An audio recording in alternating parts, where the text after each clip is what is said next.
I used to be a massive people pleaser. One of the biggest people pleasers you'd ever meet, I guarantee. And it all kind of stemmed from a lack of self-esteem, as far as I'm concerned. It affected everything I did, from my relationships with other people, obviously, but also to how I felt about myself and being depressed as well. I was so sensitive to the opinions of other people because I was an outcast.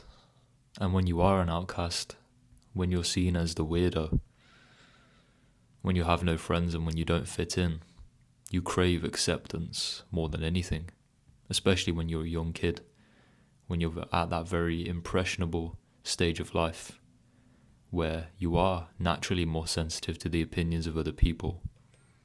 And so the fact that I was an outcast, the fact that I was that weird kid with no friends, and I felt very isolated and sensitive to the opinions of other people because of that. So what actually is people pleasing? Well, people pleasing is obviously trying to please other people, but it's not a genuine and pure motivation. It comes from what Robert Glover, in the book No More Mr. Nice Guy, which is heavily centered around people pleasing and things like that, what he calls covert contracts. So it's like, I'm going to do this to get this. So it's conditional. For example, in unconditional love, you love not because of a certain thing, you just love. And it's not dependent on them acting a certain way or displaying a certain characteristic or doing a certain thing that benefits you. But whereas when it comes to people pleasing, it's dependent on their acceptance, their validation, them liking us. That's what we're trying to please them for. We're not trying to please them because it's a good thing to do or because it's virtuous or righteous, although we can create the justification and masquerade it as that in our brains. But most oftentimes we have selfish motivations that underlie the habit we have of people pleasing. The truth is as well is that people pleasing is a completely unrealistic goal because you can't please everyone. Even if you are like this great person and you do great things for people, there will always be somebody who doesn't like you. There'll always be somebody who doesn't agree with you, who doesn't respect you, who doesn't love you. But you need to be okay with that. And if you're in the mindset of a people pleaser and you have developed and ingrained the habit within yourself of people pleasing, anyone's dislike or contempt, it arises within you a feeling of disappointment, a feeling like you haven't met your goal, and that leaves you frustrated.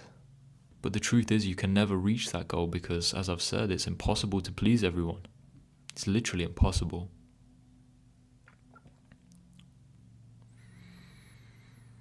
The truth is as well that, you know how we talked about the covert contracts, how it's conditional, how there are selfish motivations underlying our desire to please other people.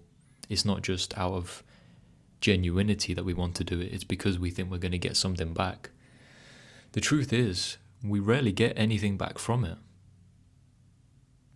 And most of what we do get back from it is superficial because what we are doing isn't truly who we are. It's a mask we are putting on.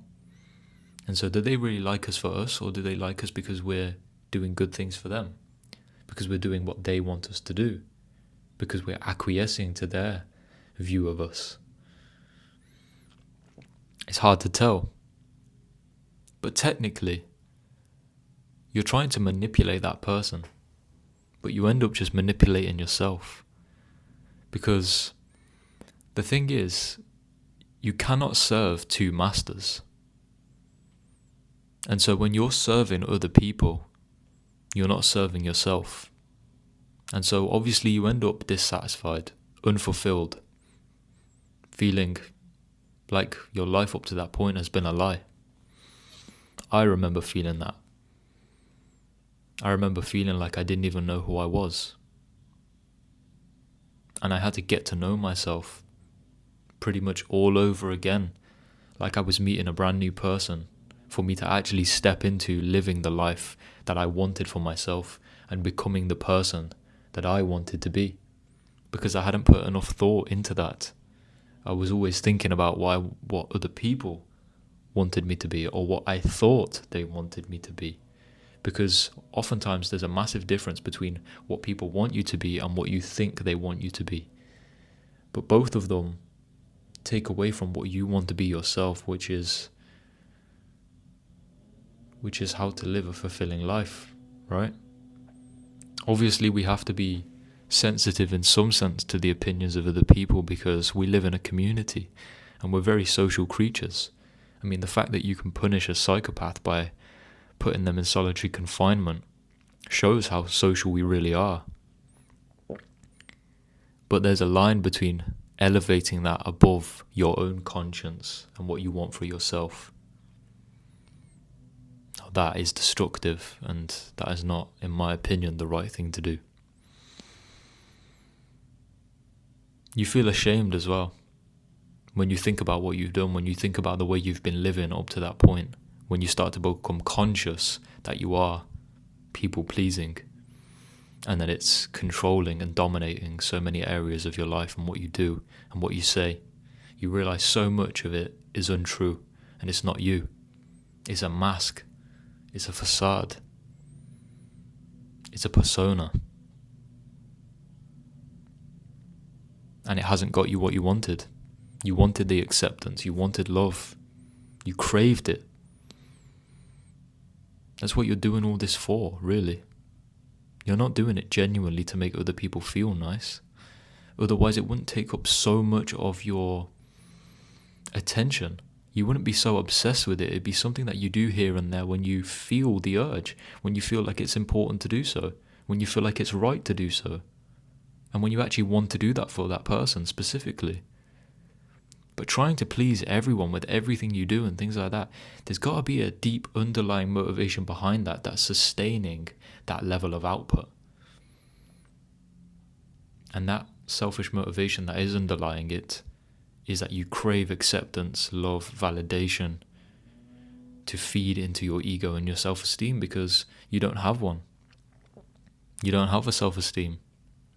I know that was the case for me, at least anyway. I certainly didn't have a self-esteem. My self-esteem was decimated when I started the new school. Long story short, I started a new secondary school. So in the UK we have year 7, which is the first year of secondary school. And I started a school at the start of year 7, a different school than I ended up finishing year 11 at. So I went to 2 schools in total, and I ended up moving from my first school about 4 to 5 months in to the year. Now, when I first started year 7 at that school, I had a friend that I was going to that school with. And so that gave me some comfort and confidence in and of itself, because there was something familiar about the environment that I was bringing with me into an unfamiliar environment. And we were both in it together. And all the other kids as well were in the same situation as me. And so that gave me a lot more comfort. Whereas when I entered this new school, I was the outcast. I was the weirdo. Everybody had already made their little groups. And you know what kids are like? They're very unsympathetic and tribal with the groups they make when they're younger. You know, they become more open as they get older and as we do as we mature. But early on, it's about fitting in as soon as you can, finding your group and then locking it down and not letting anybody else, because then it provides some structure and some sort of hierarchy to this miniature society you're in. And we do that without anybody telling us to. It's just the way we naturally formulate ourselves, you know. So when people try and say that hierarchies are man-made, I would say that they're not. They're very natural, and they're almost built into our biology. Well, they are. But when I changed schools, I remember starting, and I already wasn't the most confident person anyway. I'd made friends at my previous school because we were all in the same situation. I think that really contributed to the fact of me making friends, because I was naturally more outgoing, because I just understood that people were more welcoming and people were more open to making friends. They had to be. It was the start of the year. Nobody really knew anyone. And I also had a lot more people that I knew at my first school than I did at my second school. And the people that I did know at my second school, I didn't really have good relationships with, tight relationships with, relationships that had continued and flourished. And so I was the kid that didn't fit in. I was the weirdo. I was the kid that everybody was looking at like the outcast, And that made me very, very sensitive to what they thought about me. It dominated all of my thoughts while I was at school. I couldn't really focus on my lessons because I was thinking about what people were thinking about me. I was worried that I was being judged. And I put their opinions over my own opinions of myself, because my opinions of myself at that time were already pretty low. And so the fact that they probably had low opinions about me as well, just by the way they were they didn't outrightly say it, but the way they were kind of acting towards me, it just reinforced my own lack of self-worth and self-esteem. I started to just care way too much about what they thought about me. Because when you're a kid, you're very impressionable, as we all know. And when you're thrown into a completely foreign environment with no confidence, no ability to really develop confidence within yourself, of course you're going to become so sensitive to the opinions of other people, and you're going to crave acceptance more than anything, because all you feel is rejection and alienation. I remember it must have been year 7. I think it was a couple of weeks or maybe a month after starting my second school. And I remember going into my dad's room one night. I was meant to be asleep and it was quite late at night. And I went into his room and he was busy doing something. And I was just weeping. I was crying, and he could tell that there was something seriously wrong, because I was almost shaking with tears,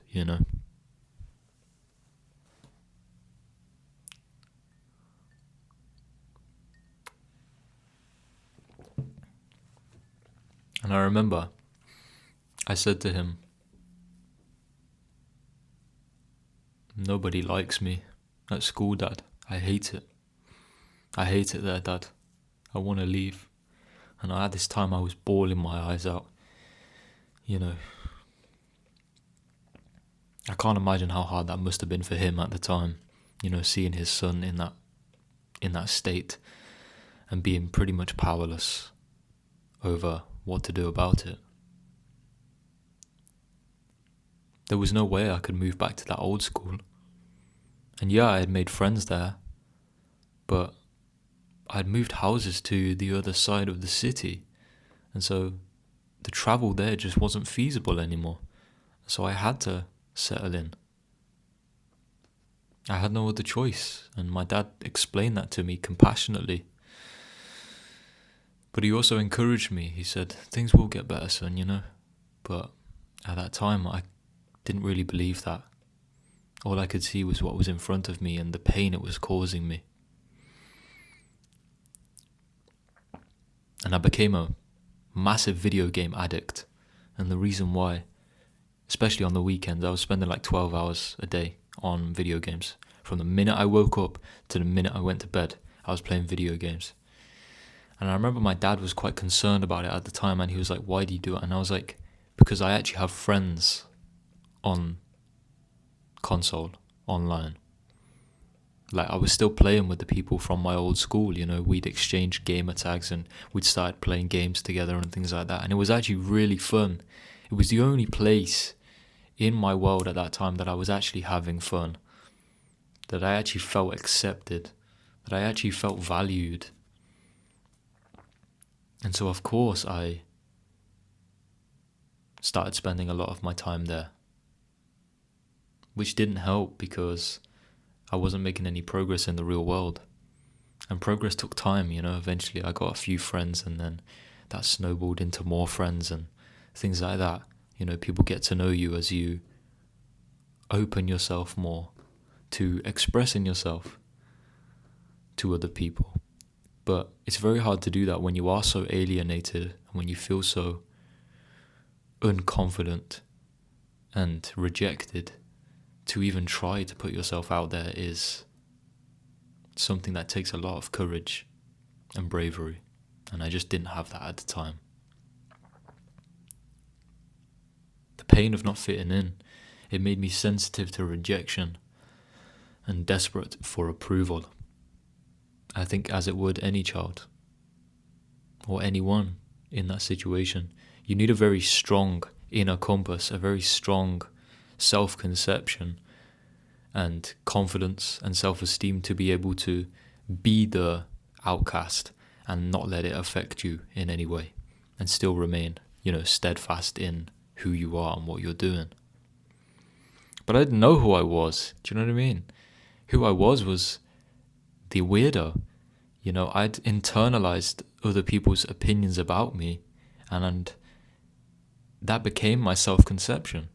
I started to see myself as I thought other people were seeing me, which is why I tried to please other people so that they would accept me and like me, so that I could accept and like myself.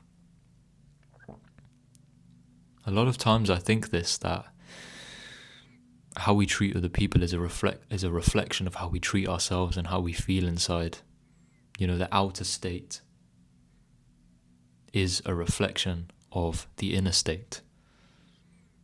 And that applies in this case, very much so, because at the time I was very unconfident. I was very shy. I had a very low self-esteem. It even got to the point where I hated myself and I didn't want to be here anymore. That's how bad it got. But that was, even when I did have a few friends, it was because I wasn't being true to myself. I wasn't living for myself. I wasn't sticking to my own boundaries or upholding them. I wasn't even creating them. I wasn't trying to live my life on my terms. And it just made me so depressed.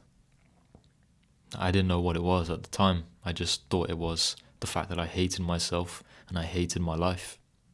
But now looking back, in hindsight, I can see that it was largely based on the constant seeking of approval and acceptance from others, and trying to use people-pleasing as a method to gain that. But I don't beat myself up for it, because I didn't know any better, and I don't think we should beat our past selves up for doing something they didn't know any better than how to do. It's not fair. You wouldn't treat someone that you loved like that, so why would you treat yourself like that? The only answer is you don't love yourself enough, otherwise you would give yourself some grace. Especially your past self, who didn't know as much as you do now, and wasn't the person that you are now. So you can't expect them to have done what you would do now. It's all part of the journey though. It's all part of growth. And if you don't look back and cringe at what your past self used to do, well, you must ask yourself, are you really growing? The turning point for me was in year 11, when my GCSEs were coming up, and I'd gone from the shy kid in year 7 and year 8 for a bit to the end of year 8, year 9 and year 10 being the outgoing kid, trying to be the class clown, being a bit more aggressive, because I started to get a bit more aggressive and violent, to be honest, as I matured into puberty. There was a lot of repressed anger I had within myself from injustices I thought that had happened to me in childhood, through the rejection that I'd faced early on in my school life.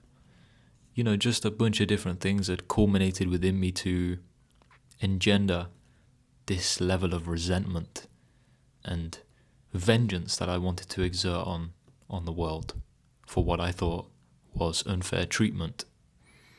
I was the definition of a victim in my own mind, and your self-conception determines how you feel, right? It's not things that bother us, but our judgments about them. And I was judging the situation as I was the victim, and the world was the oppressor.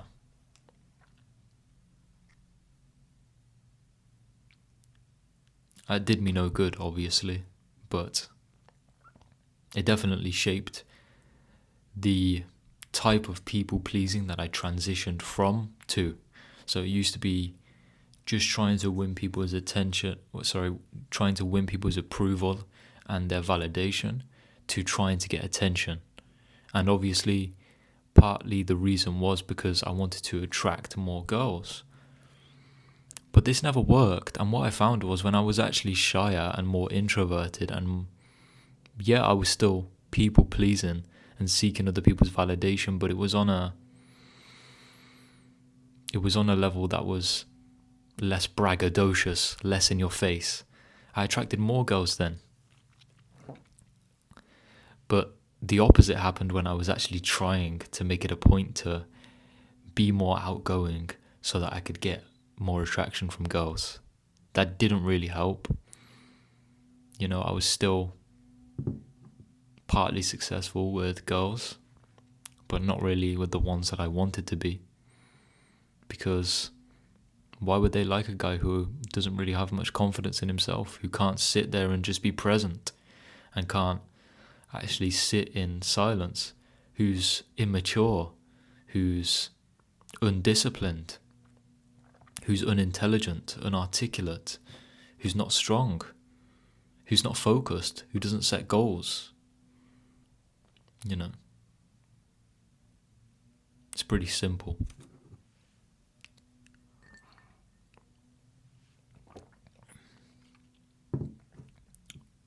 Go back to the story of when I started to change. It was in year 11 when I separated myself from everybody else, because I started taking things more seriously. I realised that my GCSEs were coming up, and the people that were around me at that time, they weren't starting to get serious. And that was, quite frankly, pissing me off, because I was like, these guys are holding me back. I could actually see it then, and I could actually feel it. And I had a sense of wanting something for myself. I wanted to do well in my test. I wanted to leave school with something that I could actually be proud of and that I could actually use going into the future. I knew it was important. I knew it was going to be with me for the rest of my life. And that was partly the way I was raised, especially by my dad. He told me, stop messing around. I was getting detentions like every day for like a year, from like year 9 to year 10. Every day. And he was pissed off, man. But I never paid it a second thought, and I was really aggressive and hostile to my dad at that time, because he was like the one that I took all my anger out on, because I took his love for granted, as unconditional as it is, parent to child, child to parent. It is unconditional love. They could do anything and you'd still love them, in some sense. But that's why I was comfortable prodding him and taking my anger out on him more than anyone, which I deeply regret, He obviously knows that I'm sorry for that, and it was something that I didn't mean, And obviously explaining this to him has helped us be able to overcome that. But I said a lot of nasty things to him, and I was just nasty to him in general. And like I said, it's because I took his love for granted. I wanted acceptance from everybody else but him, because I knew he did accept me. And so I didn't value it because it was unconditional, which is just completely stupid, to be honest. It's completely stupid, treating the one person who accepts you no matter what and loves you no matter what and wants to help you more than really any of these people you want to gain approval and acceptance from. Treating them badly and trying to acquiesce and treat the people goodly who don't care about you, who aren't good for you, who don't respect you. But then again, like I said, I didn't know any better, so I don't beat myself up for it. I don't think any of us should beat ourselves up for doing things we didn't know any better than doing.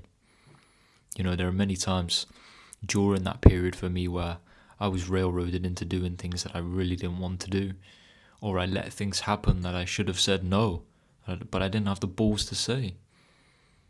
I couldn't instill boundaries because I didn't have courage. I didn't have confidence.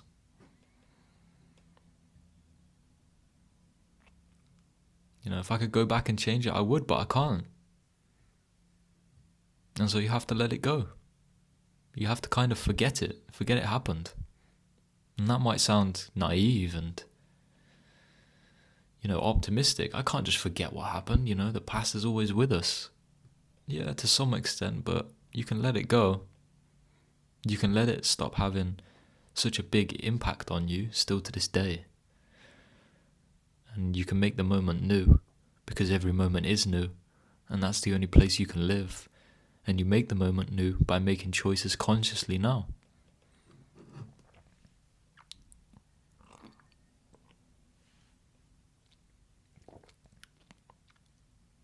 So I separated myself from all these people that were holding me back and that I realised were having such a bad influence on me in year 11.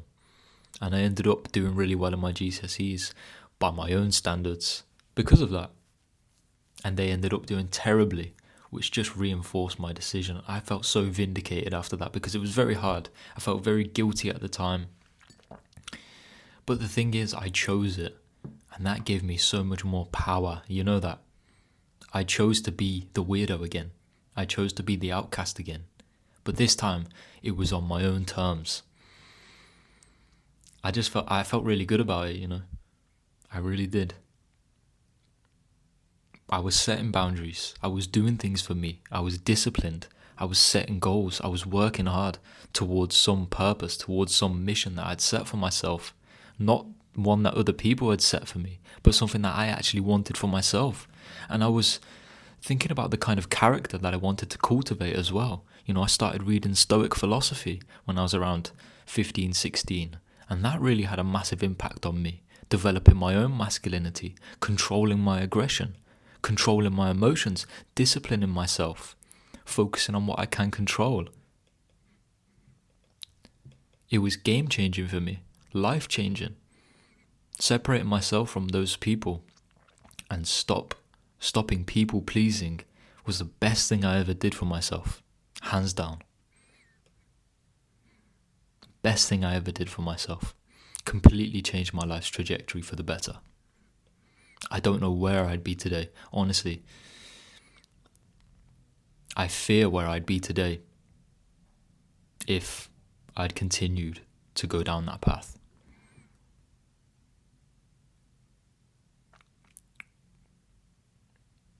I hadn't spent enough time alone throughout my whole life until that point to truly get to know myself. And so when I did start spending time alone, and I made a video about what I've learned about being alone recently, a video about solitude that you might be interested in. I'll link that on this video.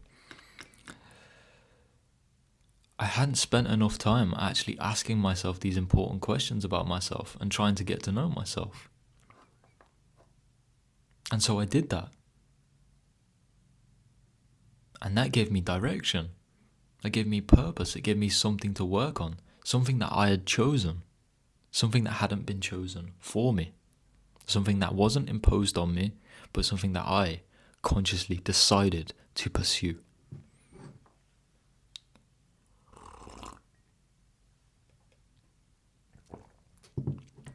I'd spent years trying to be what I thought other people wanted me to be, and do what I thought other people wanted me to do. I never asked myself what I wanted to be and what I wanted to do. And it's crazy. I'd never asked myself that until I was like 16 years old. You know, before that I had dreams of like being a footballer and like certain things that had gripped me and certain ideas I had for my life and certain values that were just naturally within me. But I never assessed them with enough detail and enough consideration to actually implement them, to actually make something serious of them. They were just ideas that had been unentertained, avenues that had been unexplored, opportunities that had been unexploited, and I knew it was time to change that. And it's never too late to change. I want to tell you that, you know, if you're watching this video and you're 30 years old and you've been people pleasing all your life and you haven't, you know, got to know yourself and you haven't done anything for yourself, it's not too late to change, man. It's never too late to change. You know, now's the start, but the start doesn't determine where you'll finish or where it will end for you. That's up to you, man. You can take this anywhere. The only limits are the limits you set in your mind. You've got to assess your beliefs about yourself and your beliefs about the world and see if they're doing you any good. Pleasing others won't please you. It can please you, but when you make it the ultimate priority of your life, you're doing yourself a disservice. You know, like I said, you can't serve two masters. And so when you're serving everybody else, you're not serving yourself. And when you are serving yourself, you find that you do sometimes have energy to give back, to be generous, to be charitable, to be kind. But it's not the fundamental priority of your life. And also, when you do that from a place of fulfillment within yourself and a place of purpose within yourself, it's genuine, it's unconditional. You're doing it because it's good to do. You're doing it to do it because it's right, because you want to actually make that person feel better. You're not doing it with this covert contract, conditionally trying to get their acceptance and their validation to make yourself feel better. You're not doing it for that, because that's certainly not virtuous. It's just masqueraded as virtue, and you know it. And so the final message that I want to say is you need to do what's right for you. Because sometimes that will come at the cost of doing what's right for other people. But at the end of the day, it's your life. And if you don't do what's right for you, nobody else is going to. You need to know that.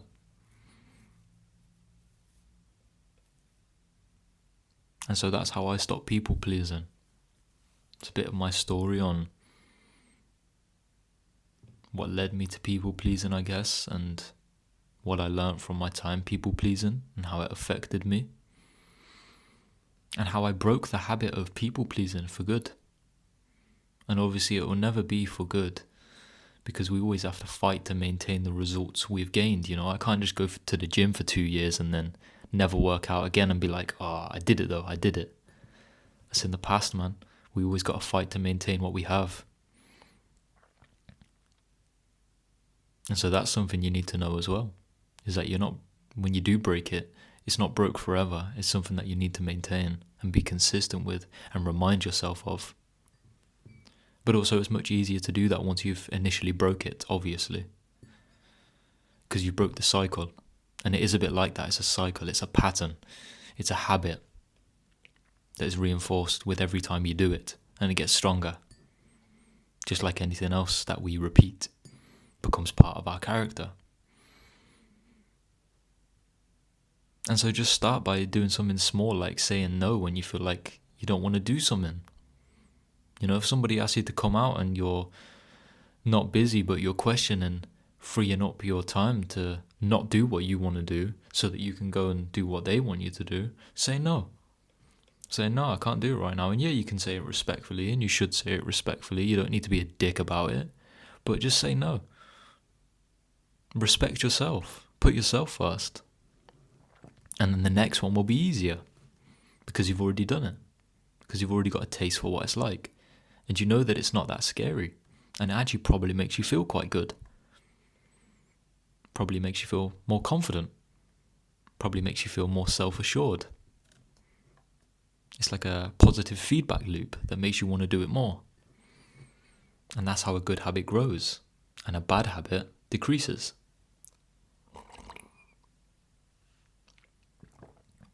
But I want you to break free from the idea that it's your identity, it's who you are.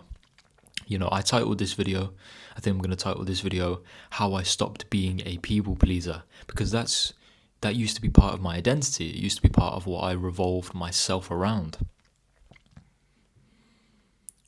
But it's not your identity, it's something you do. And that means you can stop doing it. And that fundamental distinction is what gives you power over changing it in your mind, which is the key to doing anything. You have to first believe that it's possible and that you have the power to do it. And so get over that self-limiting belief that it's something that you can't change, because you can change it, and it's never too late to do so. And it will change your life if you do it. I promise you that. I'm living proof. Anyway, that's it from me. I hope you've enjoyed this video. If you did, share it with someone you think might need to hear this. If you do know anyone that might need to hear this. Like and subscribe. And comment what you thought about this video and what you might like to hear me talk about in future videos. But anyway, I'll see you in the next one.